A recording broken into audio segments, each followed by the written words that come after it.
तो धर्म यही कहता है कि युद्ध होगा, युद्ध होता है। हम सभी जानते हैं पांडवों की जीत हुई और कौरवों की, धर्म की जीत हुई और अधर्म की। अब भगवान यहां सबसे मिलकर जा रहे हैं तो गांधारी माता से भी मिलते हैं। गांधारी माता कौन है? कौरवों की माता। तो गांधारी माता बहुत उदास भी है, क्रोधित भी है। तो भगवान जब सामने आते हैं तो उन्होंने कहा कि मेरे 100 पुत्र थे, 100 की 100 मारे गए। वो 5 पांडव थे, एक भी कम नहीं हुआ। कारण तुम नहीं होते ना, वो एक दिन नहीं बचते। तुम्हारी वजह से मेरा पूरा वंश खत्म हो गया। तो जैसे मेरा वंश खत्म हुआ ना, मैं श्राप देती हूं, तुम्हारा वंश भी खत्म हो जाएगा। तुम्हारे वंश में एक नहीं बचेगा। भगवान कहते अच्छी बात है।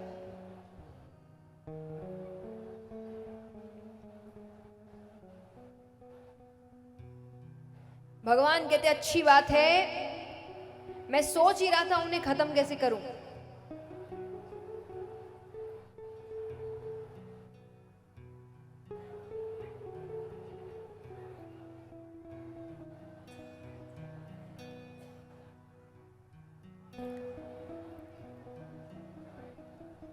नहीं, ध्यान भी रखे, ठीक है भगवान ने, पर फिर भी ध्यान रखे सब।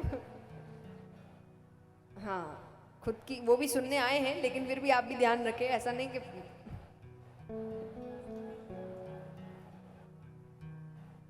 हाँ, बहुत ज्यादा ही भक्ति में आपने शंकर भगवान को मना लिया लगता है मुझे।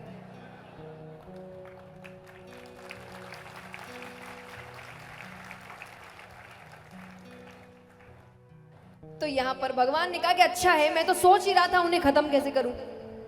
क्यों सोच रहा था? आज कोई साधारण व्यक्ति है, मान लीजिए कोई छोटी सी जगह है, वहां उसका पावर बहुत है, बहुत बड़ी पदवी पर है, थोड़ा सोर्स है, पावरफुल आदमी है। उसके बच्चे जब गलत काम करते हैं, गलतियां करते हैं और कोई उनको टोक दे तो वो क्या कहते हैं? तुम जानते नहीं। अच्छी भाषा में कहे तो तुम जानते नहीं मेरे पिताजी कौन है, पर ऐसी भाषा का इस्तेमाल होता नहीं है, पर आप समझ ही गए होंगे। तो वो कहते कि तुम जानते नहीं। तो जो छोटी सी जगह में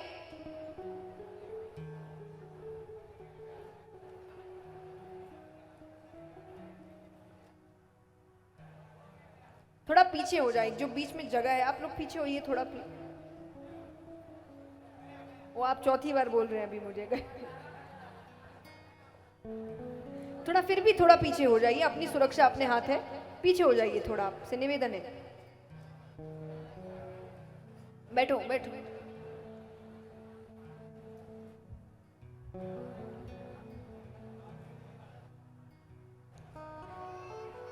तो एक छोटे से स्थान में थोड़ा सा अगर पावर मिल जाए तो इतना अहंकार आ जाता है।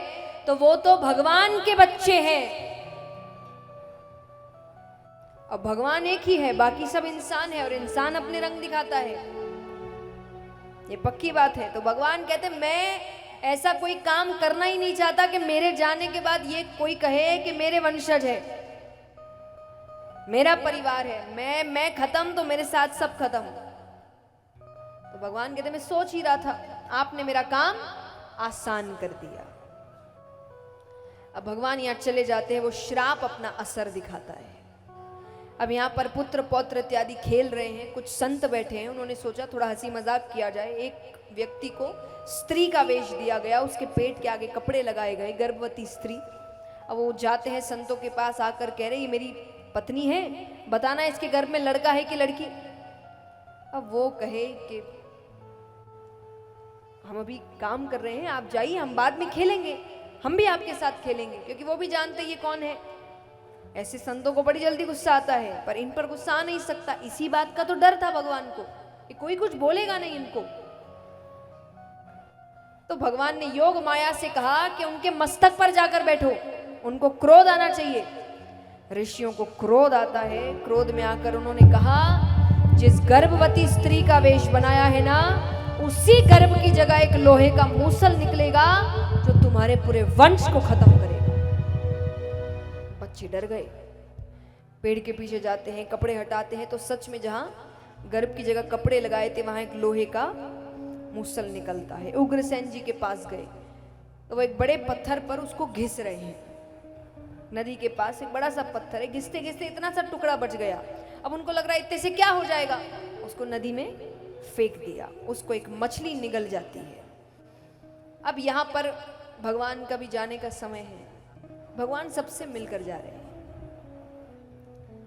देव की माता वसुदेव जी, यशोदा मैया, नंद बाबा, उद्धव जी।